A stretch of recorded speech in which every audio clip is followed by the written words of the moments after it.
comfortable. I think with, we were just kind of showing up and expecting to win. We have a super talented team, and obviously we, kind of came into games a little bit light and let's go. A different mentality than we do at the end of the year, right? And I think in the last couple of years, you've kind of seen lulls throughout our seasons, and then there's a certain turning point. I don't know what happens, a switch flips. But we have great leadership in our room, and when we want to tighten up and tidy up our defense and get really tight and then attack and put people on their heels on offense, we see the results of that. So, it was certainly a different feeling than we're used to. I always joke with these guys that have only been in Buffalo that's all they know is winning. And there's another side to it too, right? So we're very fortunate here, but we found it. We have great guys that are committed to each other, and then obviously we see the result. And it's obviously odd to compare championships. It's a nice feeling, I'm sure. This year felt differently than last year for the whole season. How do you react to? Yeah, 100%. Compare the two? 100%. It was almost not polar opposites, but it was very different. Different team. We lost guys to free agency to injuries, not only in the off season but throughout the season as well. And credit to the guys in our locker room. I don't think we ever lost belief.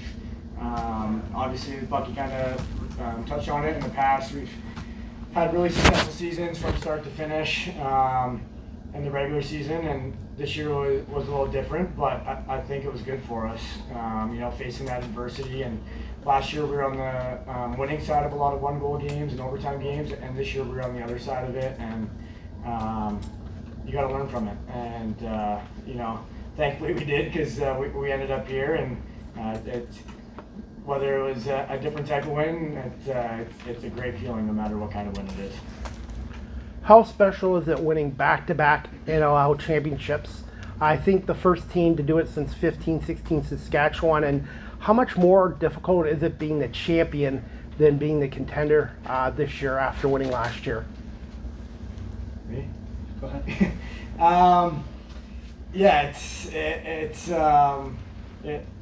It's pretty wild just in general right now. I think obviously winning last year, there was a target on our back this year, and the start we had, I think,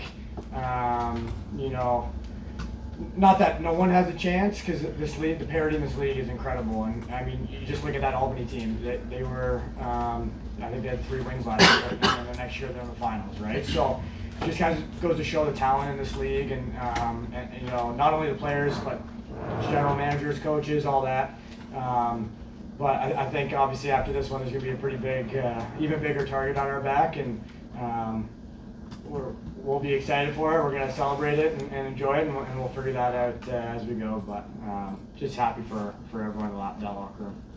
Kyle, you played last night. You're up till 5 in the morning. You napped today. You come into a building that's as loud as I've ever heard it. An interesting physical experience. Did that maybe loosen the game up a little bit? Everyone was a little odd, or?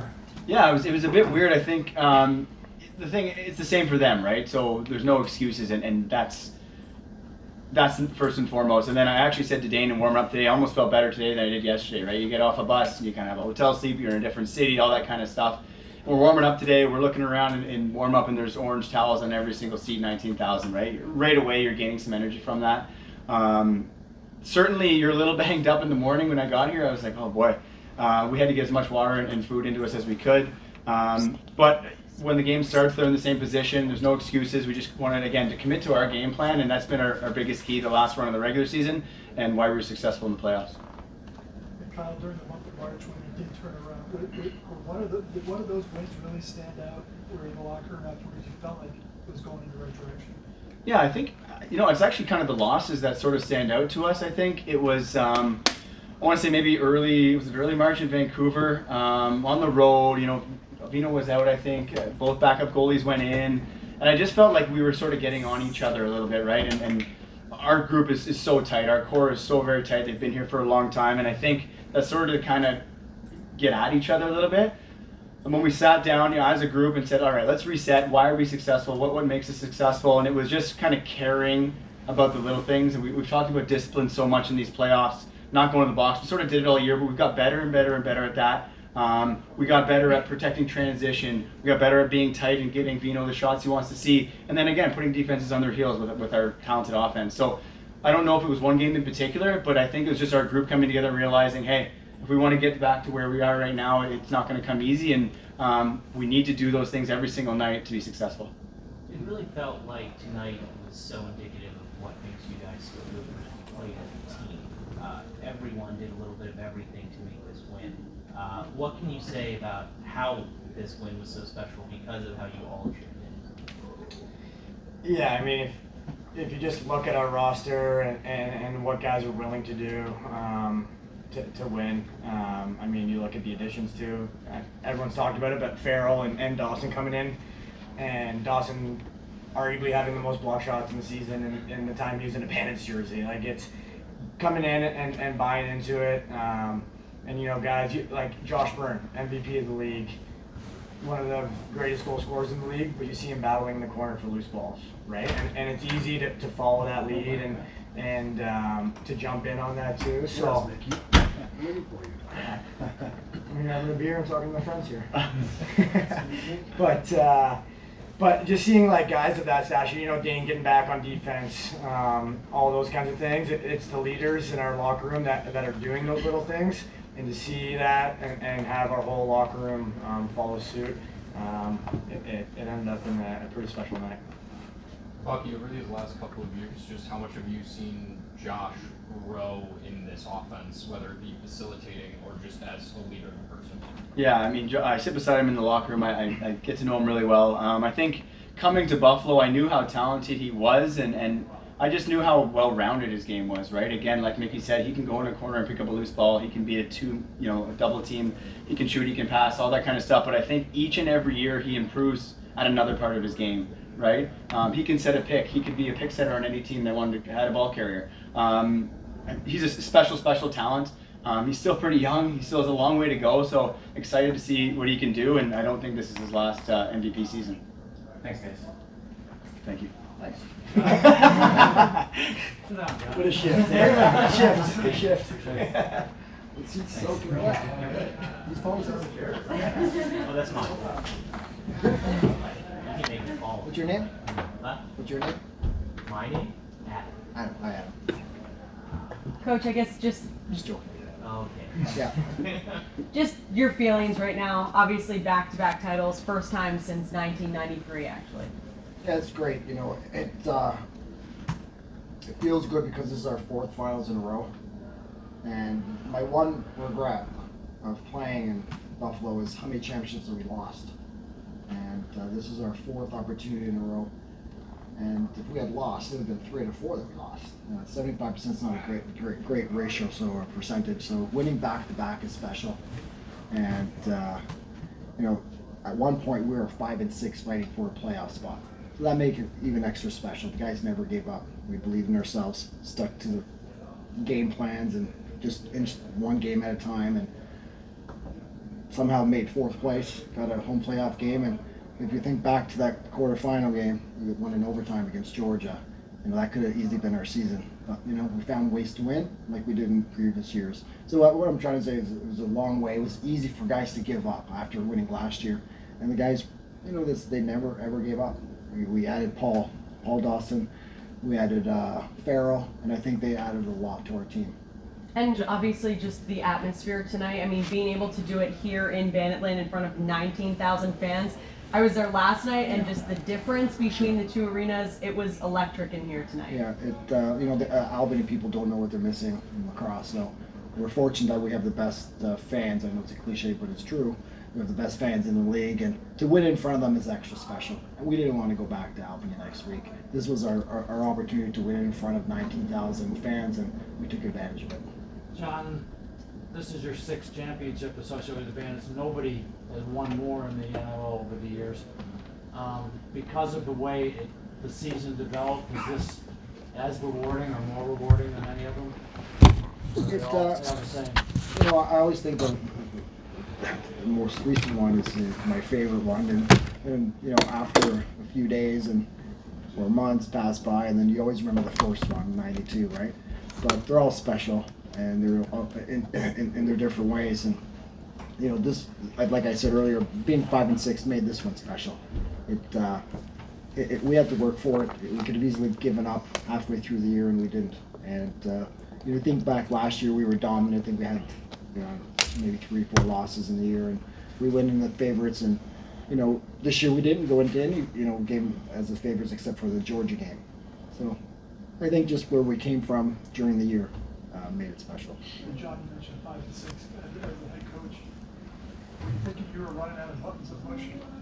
No, I just believed in our players and in our team, and you know, we have a really good balance of veterans and younger players and athletes and rugged players, and we had a great goaltending, and we have great goaltending, and we have great defense. They give you a chance to win all the time. So, you know, having, you know, guys like Priolo, you know, adding guys like Dawson, having a guy like Matt Vince, give you a chance to win every game. Josh Byrne gets league MVP yesterday and then finals MVP tonight. What have you seen from him this season that, you know, why you would receive those kinds of rewards? Yeah, he, well, you know, he's just coming to his own, as Buchanan mentioned, and he's getting better every year. I think it's taken a little while to get to where he's at because he's so aware of his teammates and didn't want to step on anybody's toes, and just kind of work his way into being one of the best, if not the best player on our team or in the league. And you know, to get the MVP like he did, I think it's just more than getting points. It's, you know, what type of points he's getting. Like, he gets a lot of crucial goals for us. He's in on a lot of crucial goals, like game tying goals, game winning goals, the overtime game, for example, in Georgia. And you know, he does everything. You know, he's a great team leader, and he still is trying to put his teammates first. Like, if I call his number too often, he's like, hey, maybe call somebody else's number because he wants to share, you know, John, the ball. Yeah. I'm sorry. Yeah, sorry. They're trying to build fan support in Albany. Yeah. Has it always been like this in Buffalo, or did you have to build a little run of Maria State? It's like 92, we were pretty good. I think I want to say the first game probably had 8, 9, 10,000 people, and then it grew and it was selling out. That was the old auditorium that was selling out. And then we had a few years that were a bit stale. We were getting about 5,000 people, which is pretty good still, but not compared to 16,000. So we had a couple down years, and you know, it's a great sport, but it's not a major league sport, so it's hard to maintain, you know, maximum capacity at your games year in, year out. We, you know, somehow built this team back, and the fans of Buffalo came back, and they've stuck with us ever since. When were the down years? You know, about 2000? Oh yeah, 02, 03, Yeah. before Darius came in. Yeah, 2000, 2001, 2002. Besides those years, we've been 10 to 16,000 people. Coach Adam Pipiano. Yep. That's good. I just wanted to ask very quickly. Obviously, Dane and Josh, they get a lot of the praise publicly, but this is a total team effort. Yeah. So we can go after. Who do you think are some of the guys, you mentioned Paul and others, that really stood out to really bring Yeah, and you know, on offense, like, you know, you think of a guy like Connor Fields, played for us last year. He goes to Rochester and gets, I don't know, 50 goals. We got guys like that.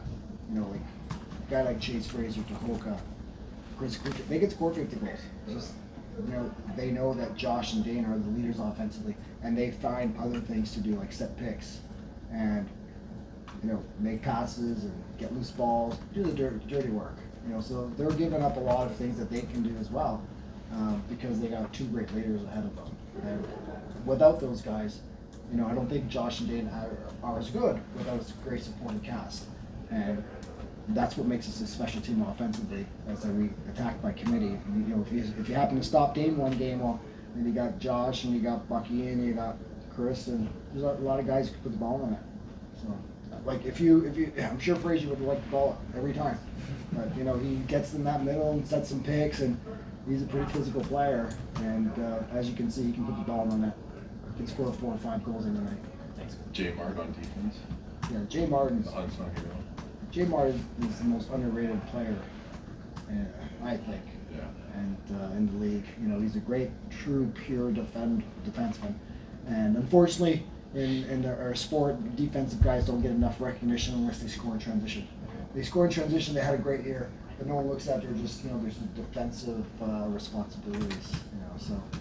J Mart's not a guy who gets the ball and runs on offense, but, he covers a lot of the top players and is successful doing it. Now, you won those 2 titles in the first 2 years of the franchise. What does it mean to get this program back, to win it 2 in a row here, and now 6 titles matches for the most in league history? Yeah, it's great. It's the team goal is always to win. And when you accomplish that goal, it's a great feeling. And it's a sense of accomplishment, and we're just trying to enjoy the moment. As a coach, I realize the guys do all the work.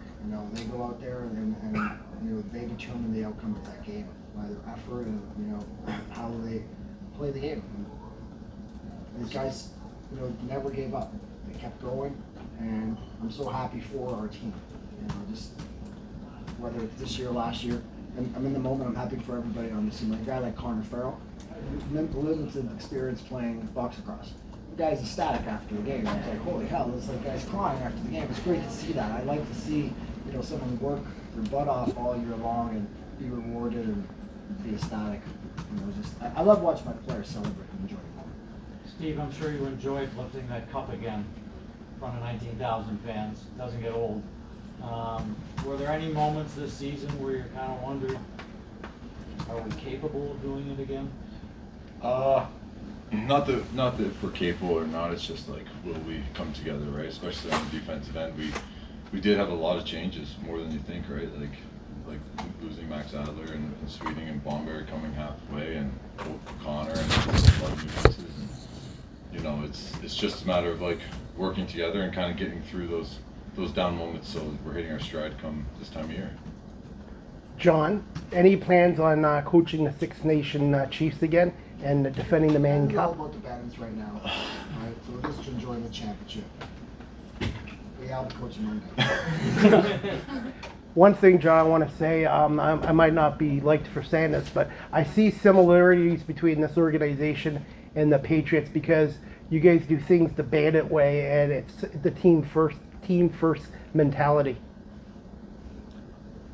So, what about it? That's just a comment about how this organization just runs. That's how I try to coach. I try to coach with, everybody's opinion and try to make the best decision for everybody. And that's how the players play. I coach the offensive guys, and I'm always preaching. We need everybody involved, not just one guy or 2 guys. So, Patriots have been successful. We've been successful. It's just a matter of keeping it going and keeping the guys hungry. Hey Steve, you're the first one to get the trophy tonight. What was it like passing it along and seeing other guys celebrate? That's why we play the game. I know my team. I know the guys, and I know I'm not the best player on our team, right? It's just a matter of doing the things that a leader can do, and so to be able to give that trophy to Dane, somebody who's carried us through those tough times and everything. It's just I couldn't be happier for those guys. And when Vino lifts it up, he knows what he's doing. That guy was 5 now, so he does the whole. He grabs it and he walks over to his family, and everybody follows him and throws it up. I gotta say, I was really happy for Matty too. Yeah. Matt's a vet. He's on the verge of retirement. Not sure if he should and shouldn't. And he's got family at home, and it just made me feel happy for him because it was worth his while. We won, right? It's hard to go out on top, is what I'm saying, and not saying that he's not coming back or what his decisions for next year. But he was up in the air about playing this year, and making that decision obviously helped us a lot. So it made it. I think the season was well worth it for him. Obviously, winning the championship back to back. John, when you think back to the championships you've won along the way, I'm sure there's probably different memories that come up with each of them. What do you think the memory for this one will be whenever you think back to it, whether that's in a couple of years or even tomorrow? I don't know, I think what I said earlier is just how we weren't dominant throughout the year, and we had to just fight to make the playoffs, and we got stronger. Like Steven said, just caught our stride at the right moment. You take a team like Colorado in previous years, they're just getting in the playoffs, and they upset the first place team, and they upset the second place team, and they show up to the championship, they upset us, right? It just shows that it takes a whole team to win a championship, and it's never over until it's over. Guys never said die at any moment. They always kept on going. And this year, just that battle, that battle throughout the year, nothing, it didn't come easy for us. We had to work for it. That's what I think about this team. Thanks, guys. Can I just issue a quick statement real quick? So just trying to get out in front of something here. In Albany, the first game in Albany, there was a ceremonial face-off, and usually the home team wins that ceremonial face-off, right? So because of things that happened throughout the year, I decided that was a good time to win that face-off on them and kind of, you know, put a little pressure on them. I didn't mean anything against that little kid that was there. That I didn't honestly. The boy that was dropping the ball. I don't mean anything against him or his family. I know he's going through a really tough time, so I apologize to them if he feels like that he was slighted or anything like that. Like I threw the ball back to him, but nothing against him or that family, and I really do appreciate all the support that we get from the lacrosse world. So I just want to get out in front of that and issue a little bit of statement here. Is that okay? That's right. Thanks, guys. Thank you.